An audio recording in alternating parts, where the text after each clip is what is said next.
Hello बच्चों, hello दोस्तों। तो देखिए, जैसा कि आप लोग संकुल अवयवों के बारे में पढ़ रहे हैं और संकुल अवयवों के बारे में इसको जो हमने पारिभाषिक शब्दावलियां हैं वो आपको अच्छी तरह से पहले बता दी हैं और ख़ास इसमें जो अहम भूमिका होती है वो लिगेंड की होती है, क्योंकि यदि हमें लिगेंडों की जानकारी, उनका नाम अच्छी तरह से मालूम हो जाए, हमें याद हो जाए, तो हम IUPAC नाम बहुत आसानी से, बहुत सरलता से बना सकते हैं। चूंकि IUPAC नाम बनाने से पहले हमें लिगेंडों की जानकारी हो जाए, अब उसके बाद ये देखते हैं कि हम किसी संकुल का IUPAC नाम कैसे बनाते हैं, किस तरह से बनाते हैं। आप चुटकियों में कैसे बनाने लग जाएंगे। तो प्लीज इस वीडियो के अंत तक बने रहिए। तो देखिए, आज मैं आपको बताने वाला हूं संकुलों का IUPAC नामकरण कैसे लिखते हैं। चूंकि संकुल का IUPAC नामकरण हम दो प्रकार से करते हैं। वैसे दो प्रकार का मतलब है कि या तो हम सूत्र से नाम बनाना चाहते हैं, सूत्र से नाम बनाना चाहते हैं, या फिर IUPAC नाम से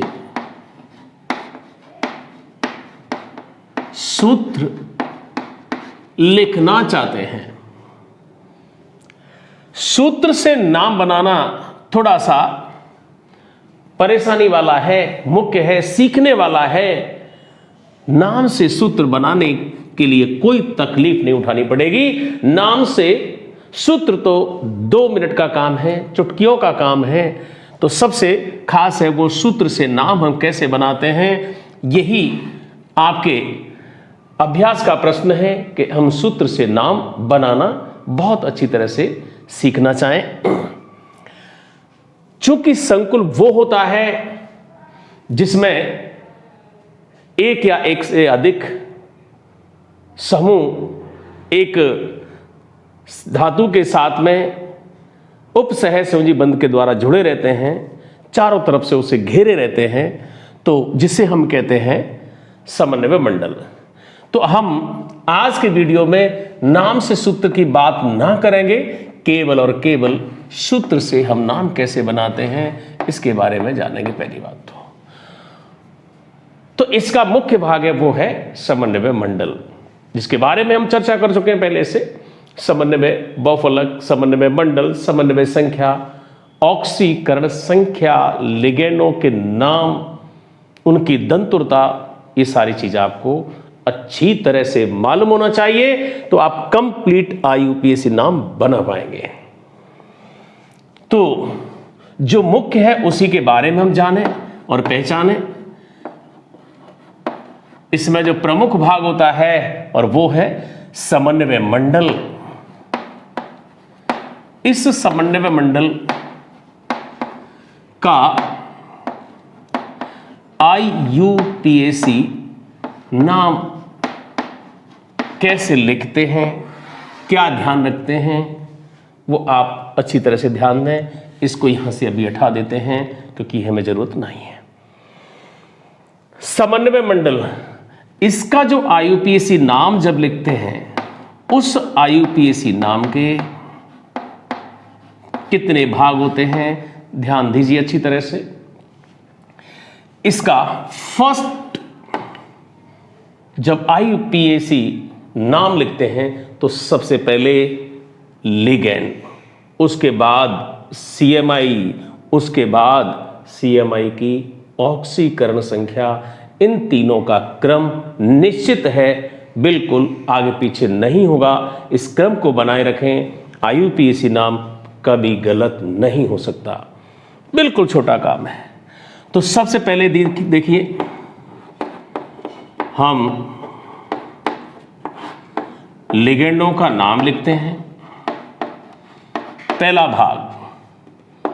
उसके बाद दूसरा भाग है वो है CMI अथवा CMA का नाम लिखते हैं और तीसरा जो काम है, तीसरा जो भाग है इसका, वो है उस CMI अथवा CMA की ऑक्सीकरण संख्या, ऑक्सीडेशन नंबर। बस 3 बातें याद रखनी है आपको। फर्स्ट लिगेंडों का नाम, सेकंड CMI का नाम और थर्ड CMI की ऑक्सीकरण संख्या। जैसे कि मैंने आपको इससे पहले CMI की ऑक्सीकरण संख्या निकालने का तरीका बताया है, वो आपको अच्छी तरह से आना चाहिए, वो उसकी आप अच्छी तरह से प्रैक्टिस रखें। लिगेंडों का नाम जब लिखते हैं, खास ध्यान दें, लिगेंडों का नाम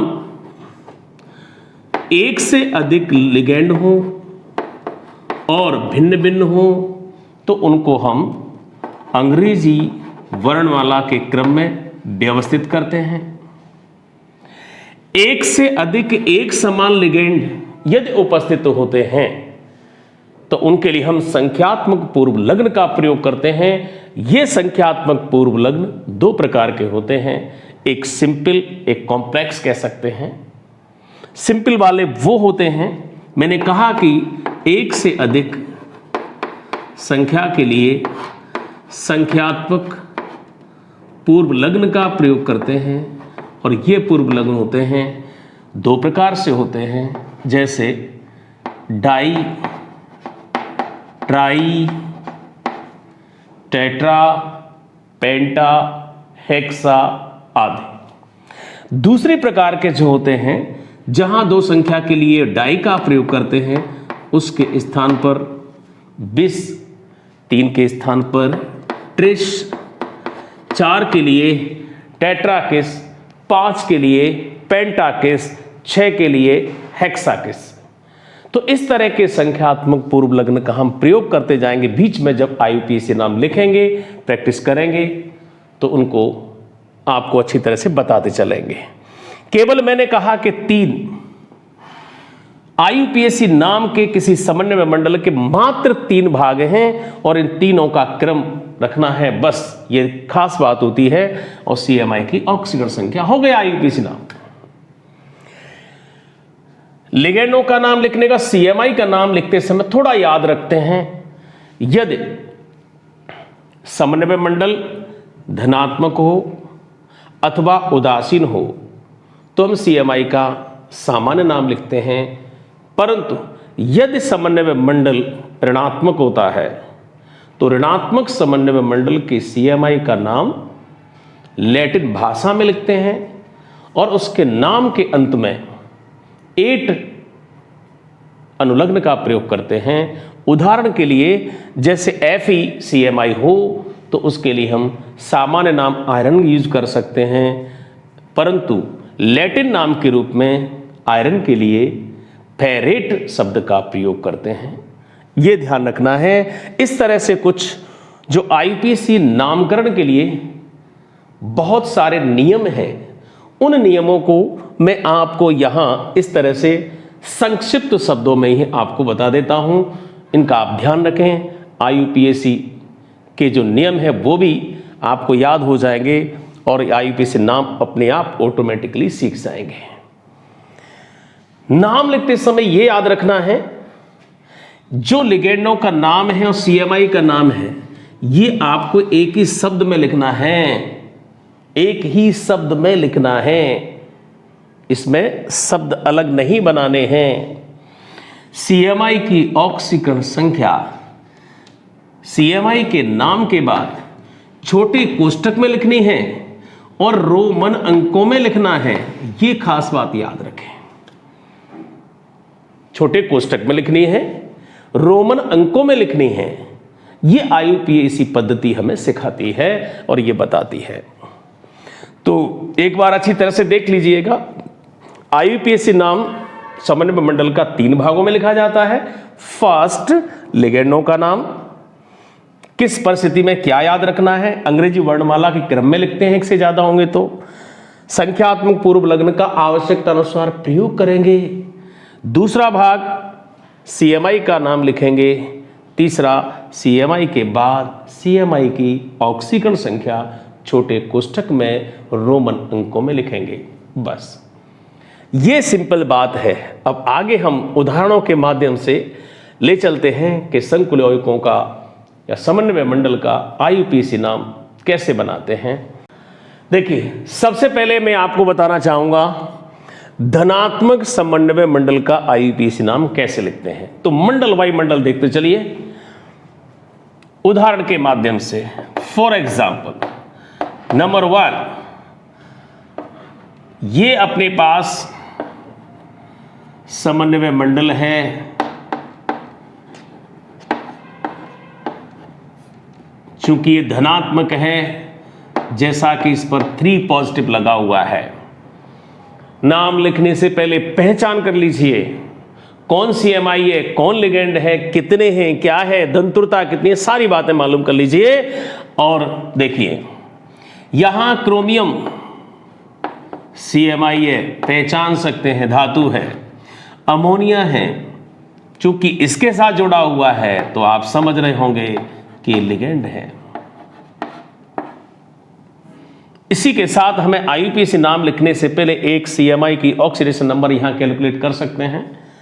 कैसे? देखिए, CMI यहां कौन है? क्रोमियम है, और उसकी ऑक्सीडेशन नंबर, क्योंकि जरूरत पड़ेगी, ऑक्सीकरण संख्या हमें ज्ञात करनी है। मैंने जो बताया है उसके सूत्र अनुसार होना क्या चाहिए। सबसे पहले वेरी सिंपल, इसका जो समन्वय मंडल के ऊपर चार्ज है, आवेश है, उसको एज इट इज नोट कर दीजिए। +3 नोट कर दिया। देन माइनस इन ब्रैकेट जो लिगेंड है, सभी लिगेंडों पर सभी आवेशों का कितना टोटल होगा, योग कितना आएगा, वो हमें ज्ञात करना है। वैसे आप यूं कर सकते हैं कि किसी लिगेंड पर आवेश 1 पर कितना है और उसके लिगेंड की संख्या कितनी, उसका गुणा कर दिया जाए, चार्ज निकल आएगा। अमोनिया चूंकि उदासीन है, प्रकृति मालूम होनी चाहिए, हर लिगेंड याद होना चाहिए। चूंकि अमोनिया एक उदासीन लिगेंड होता है और उदासीन लिगेंड पर आवेश 0 होता है, इस लिगेंड की संख्या 6 है। वैसे आप जानते हैं 6 हो चाहे 6000 हो, पर गुणा करेंगे 0 में तो 0 ही आएगा। तो इससे आपको समझ में आ रहा होगा इसकी जो ऑक्सीडेशन नंबर है CMI की यहां +3 आती है। अब चलते हैं नाम के लिए। तो नाम के लिए सबसे पहले बोलो किसका नाम लिखना है। आपको याद होगा, इससे पहले भी बताया, लिगेंड, CMI और ऑक्सीडेशन नंबर। सबसे पहले लिगेंड अमोनिया, अमोनिया का नाम क्या है? एमीन होता है। संख्या कितनी है? 6 है। तो सबसे पहले नाम लिखें। 6 के लिए हेक्सा लिखना है, चूंकि इसका नाम क्या होता है? NH3 के लिए एमीन होता है। हेक्सा एमीन लिगेंडों का नाम कंप्लीट। देन CMI, चूंकि CMI धनात्मक समन्वय मंडल का है, इसलिए हम क्रोमियम का सामान्य नाम ही लिखेंगे, उसके अंत में 8 अनुलग्न का प्रयोग न करेंगे। हेक्सा अमीन एक ही शब्द का याद रखना है, बिल्कुल क्रोमियम, और ये सब एक ही परिवार के सदस्य हैं, कोई गैप नहीं देंगे इसमें। बस केवल छोटा कोष्टक लगाएं, चूंकि +3 है, धातुओं के लिए +3 ही आएगा। एक शब्द का प्रयोग और कर सकते हैं, चूंकि ये आयन है, स्वतंत्र धनायन दिखाई दे रहा है, इसके साथ और कोई नहीं है, अकेला है बेचारा। बस अगर प्लस हो या माइनस हो, नाम के अंत में एक आयन शब्द का प्रयोग कर सकते हैं आप। बस इसी के साथ इसका IUPAC नामकरण कंप्लीट है। अब अगर आपको ये समझ में आया है, इसी तरीके से, बिल्कुल इसी मेथड से नाम पर नाम बनाते रहिए और समझते रहिए, सीखते रहिए। चलिए,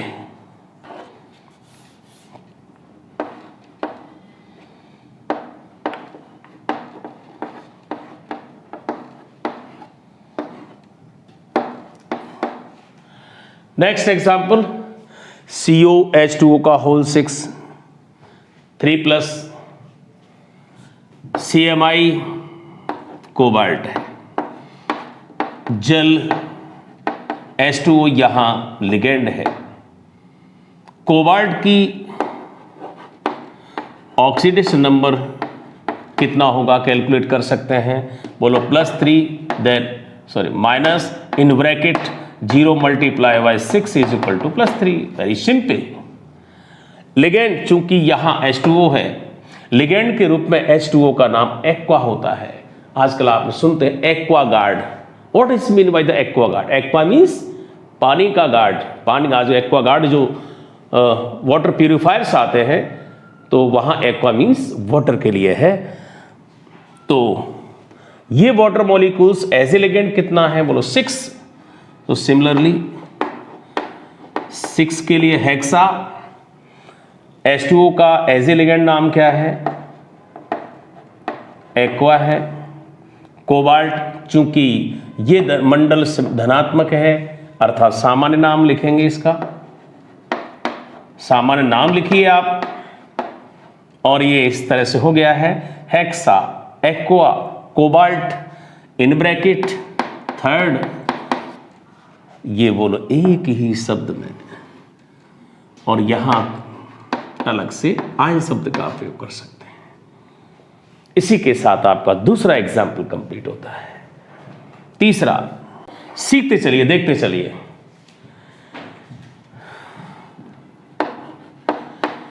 प्लेटिनम NH3 का होल 4N 2+। पहचानिए, प्लेटिनम CMI है, अमोनिया लिगेंड है, संख्या 4 है। तो प्लेटिनम की ऑक्सीडेशन नंबर, ये आपका चुटकियों का काम होना चाहिए।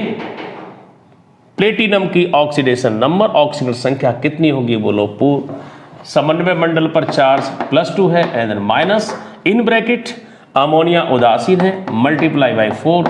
आप समझते हैं कि +2 आएगा। IUPAC नाम की बात करते हैं तो वही बात, सबसे पहले लिगेंड को लेके आए। आओ भाई साहब, लिगेंड चूंकि 4 हैं, 4 के लिए टेट्रा यूज करें। नाम जानते हैं, NH3 है, एमीन है, एमीन है, और उसके बाद रह जाते हैं CMI। CMI का सामान्य नाम, CMI का सामान्य नाम, और वो है tetra amine platinum in bracket +2 के लिए सेकंड इन रोमन डिजिट। चूंकि ये आयन है, आयन शब्द का प्रयोग करें, प्रयोग कीजिए।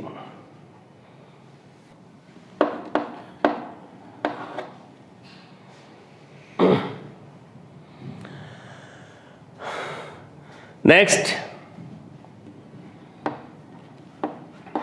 Cr, और आप कैसे भी आप नोट कर सकते हैं। सपोज मैं लिख देता हूं किसी भी तरह से, और इस तरह से लिखा हुआ है, यहां 2 प्रकार के लिगेंड आ गए।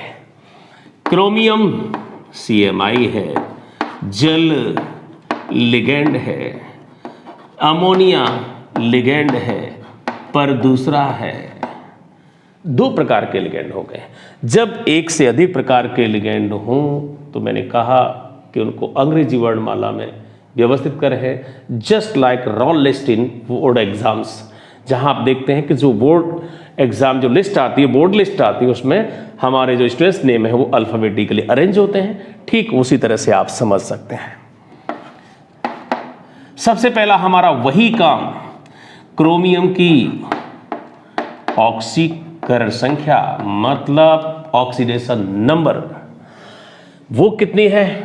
देखिए, समन्वय मंडल पर आवेश +3 माइनस इन ब्रैकेट वाटर के लिए 0 multiply bye 3 0 and plus 0 multiply bye 3 0, so will be equal to +3।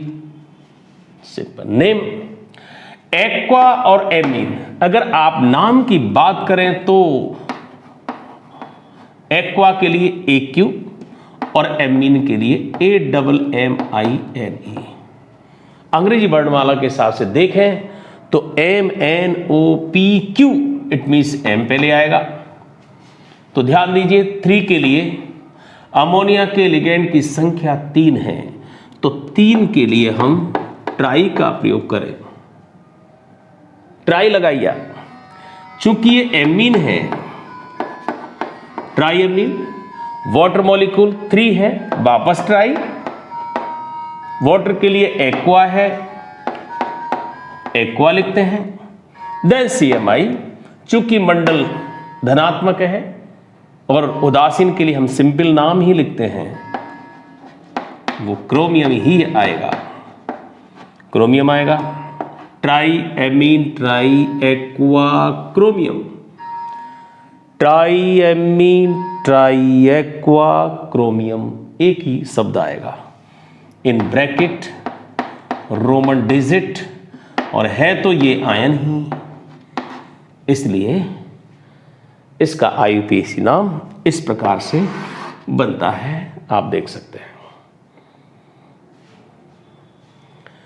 चलिए एक एग्जाम्पल और, माना कि चलो भाई कोबाल्ट के साथ लेते हैं, चलो चेंज कर देते हैं, आयरन के साथ लिया, इसके साथ ले लेते हैं, FeEN का होल थ्राइस। किसी भी समन्वय मंडल के लिए जो CMI होता है उसकी oxidation number, coordination number, EAN आपको बहुत अच्छी तरह से आना चाहिए। तो वापस चलते हैं, CMI Fe है, EN चूंकि यहाँ लिगेंड है, इसका नाम आपको अच्छी तरह से मालूम होगा, चूंकि देखेंगे EN, एक बार वापस देखिए, नाम लिखा होगा। जो IUPAC पद्धति के अनुसार इसका जो नाम है एथेन 1,2-डाईएमीन, 1,2-डाईएमीन होता है। वापस पहुंचते हैं, चूंकि FeCMI है, सबसे पहले Fe की ऑक्सीडेशन नंबर आप कैलकुलेट कीजिए। क्या लिखते हैं, समन्वय मंडल पर आवेश, बोलो +3 देन माइनस, इन ब्रैकेट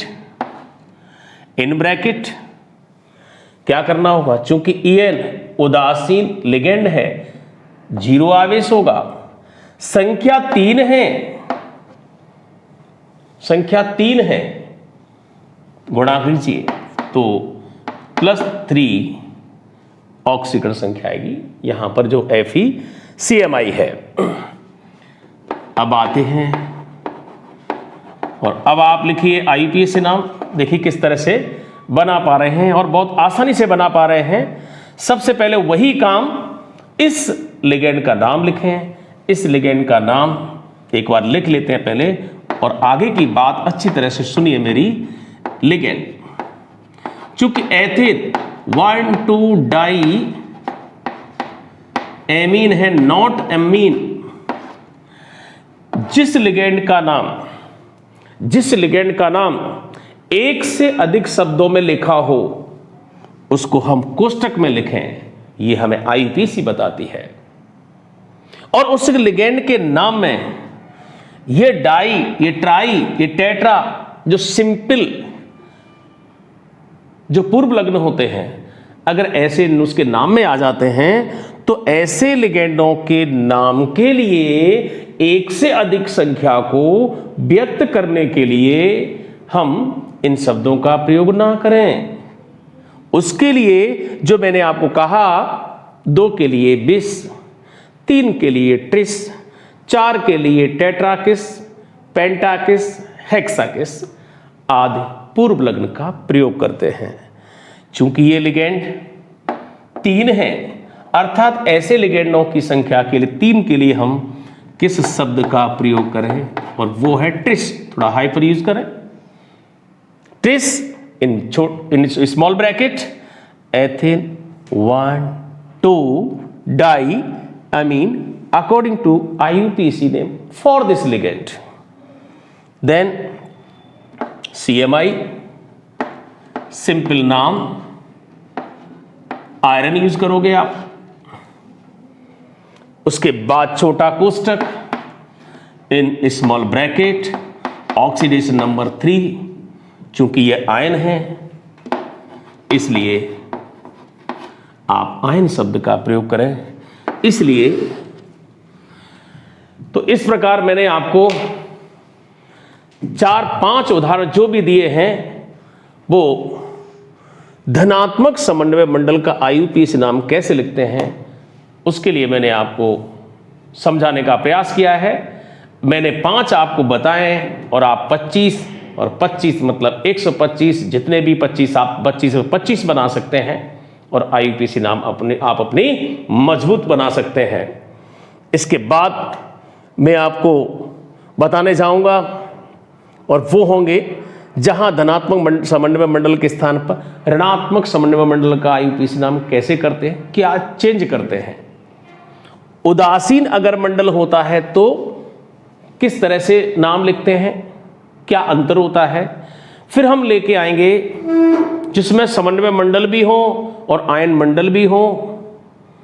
समन्वय मंडल आयन मंडल जब दोनों होते हैं तो कंप्लीट कॉम्प्लेक्स होगा, उसका नाम कैसे करते हैं। फिर ऐसे भी कॉम्प्लेक्स आएंगे जहां 2 समन्वय मंडल होते हैं, उसका नाम कैसे लिखते हैं। तो एक एक करके हम धीरे धीरे करके आपके सामने इस तरह से पेश करते रहेंगे और भाई आपको समझाते रहेंगे। बच्चों ध्यान से समझते रहना, जब भी मौका मिले तो कृपया करके लिगेंडों के नाम याद करते रहना। Nothing else about it, you can learn easily and smoothly IUPAC nomenclature for the complexes. Okay, thanks.